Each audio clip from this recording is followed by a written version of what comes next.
Assalamualaikum warahmatullahi wabarakatuh.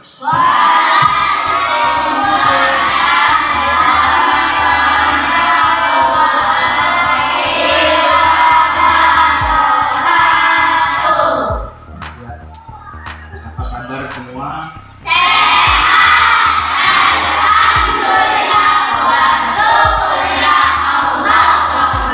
Alhamdulillah, hari ini kita bertemu kembali dan jadwal kita hari ini mengkoreksi hasil pas atau penilaian akhir semester dan di tema 2. Jadi nanti Bapak balikan satu-satu urutan dari Tika, nanti keliling ya seperti biasa, berakhir di Heza.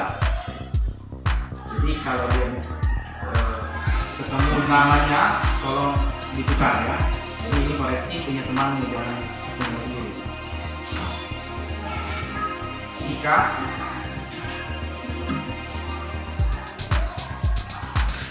Dea, Aris,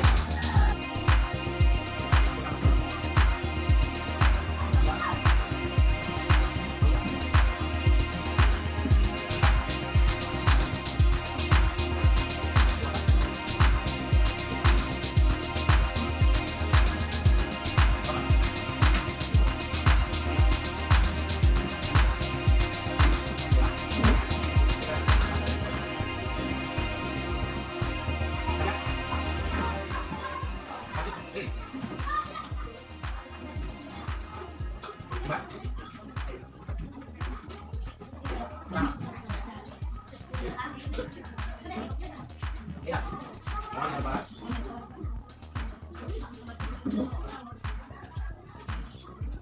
Lanjut apa? Ini ada gambar ya. Lanjut kan? Ya. Ayo. Nah. Ya. Ayo ya. Ya. Enggak. Gimana? Pernah? Ya. Lagi. Ya. Lagi apa? Ini. Ya. Berapa ya?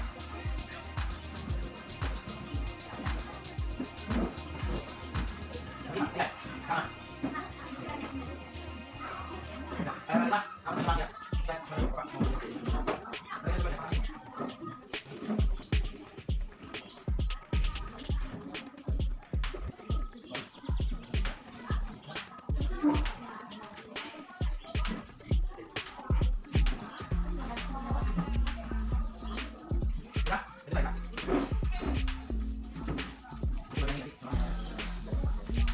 Baca bergilir seperti pembagian soal dan nomor jawaban tadi dari Yulia Sartika.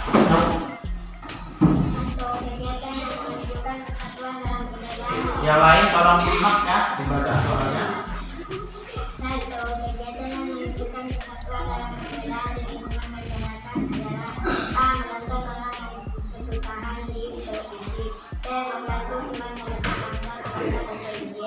Saya membiarkan tetangga mendapat kesulitan.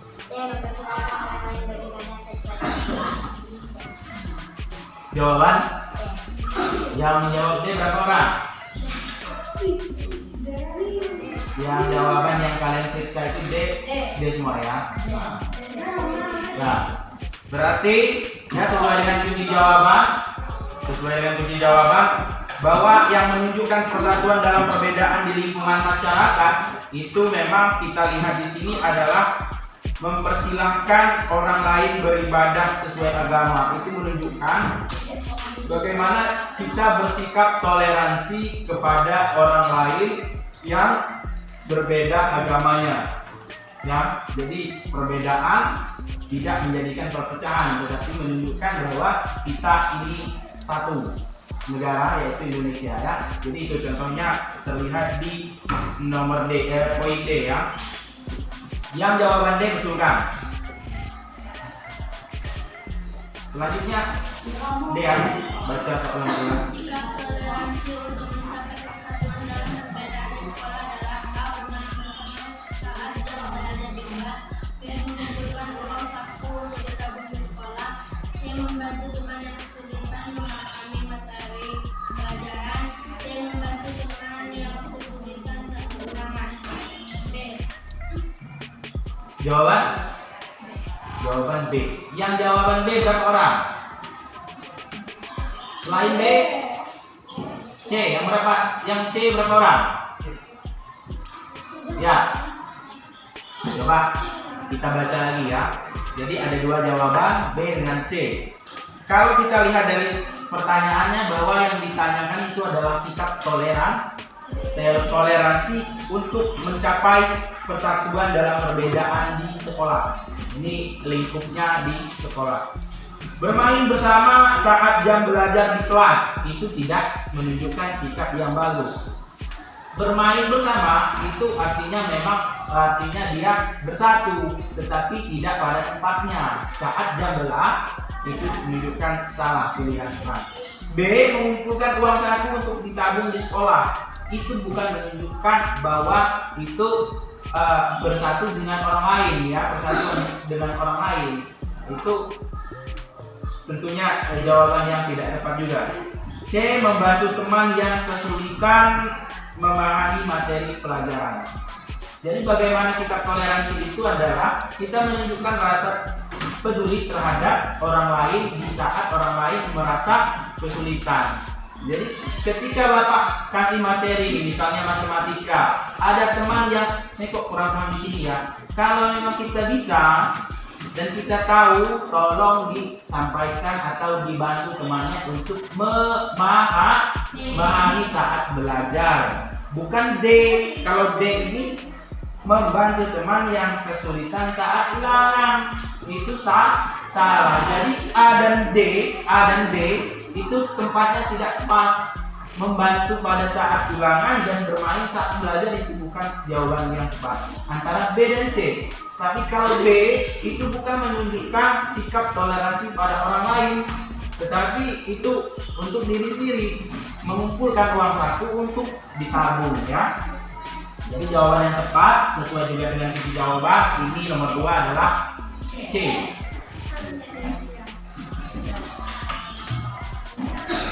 Selanjutnya nomor 3, Aris baca. Manfaat mendahulukan kepentingan bersama adalah A. Tercapainya tujuan dalam tertentu, B. Bisa persatuan dalam perbedaan, C. Diutamakannya kepentingan pribadi, D. Diutamakannya kepentingan ulangan. C. Jawaban C. Berapa orang yang menjawab C? Yang menjawab selain C berapa orang? Ada jawaban apa? Dia jawaban apa? Yang menjawab B berapa orang?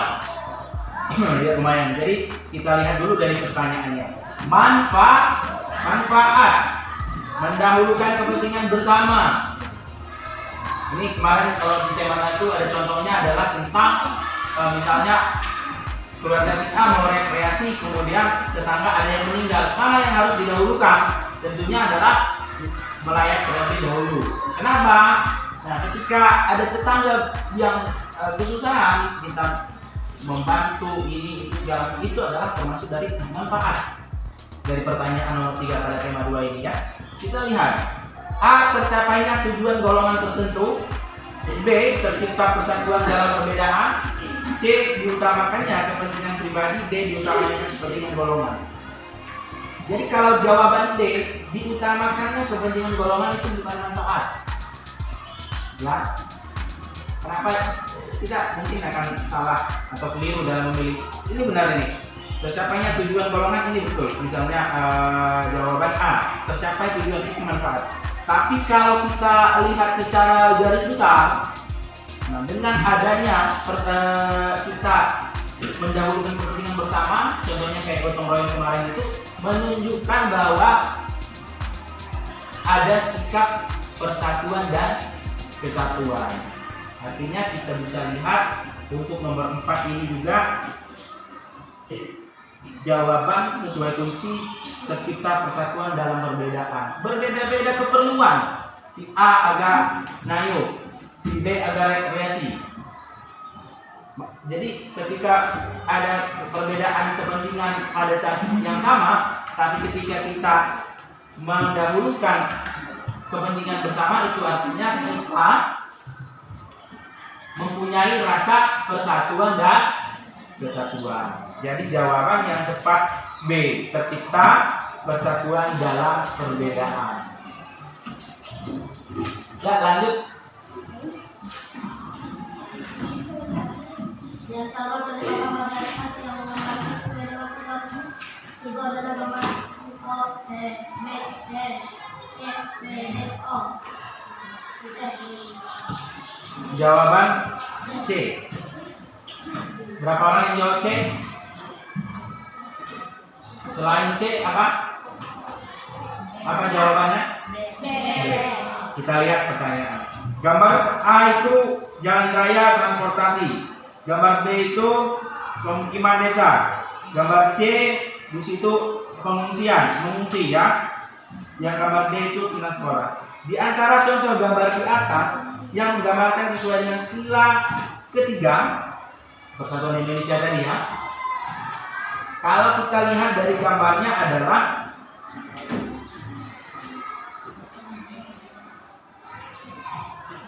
ya, karena dia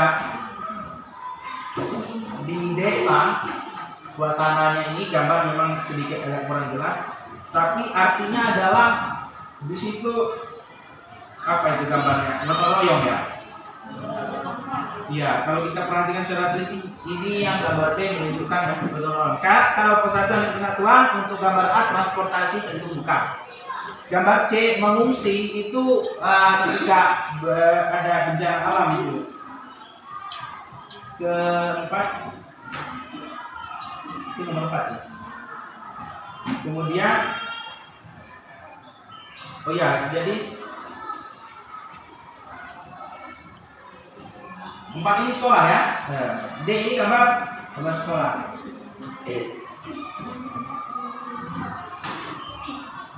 Gambar C itu apa ini? Gotong royong ya yang C. Karena mereka terlihat seperti bersama-sama membawa barang-barang. Ya, jadi pilihan B di gambar C maksudnya ya. Jadi gambar C ini yang menunjukkan persatuan, di pilihannya itu B. Ini sering kita buat bingung karena kita akan dikeliru dengan pilihan hurufnya ya. Jadi gambarnya yang betul C, pilihannya yang benar B. Jawabannya B nomor 4. Paham ya? Selanjutnya lihat nomor 5.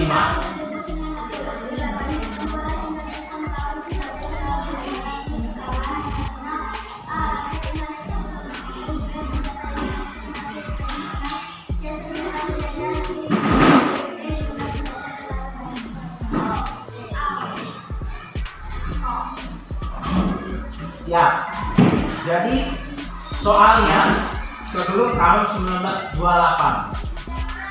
Jadi 1928 kemarin kita bahas tentang Bung Tomo di Surabaya ya.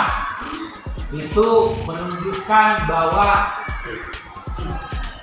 Indonesia baru bersatu di seluruh penjuru setelah terjadinya pertempuran Surabaya. Jadi memang kenapa selalu kalah?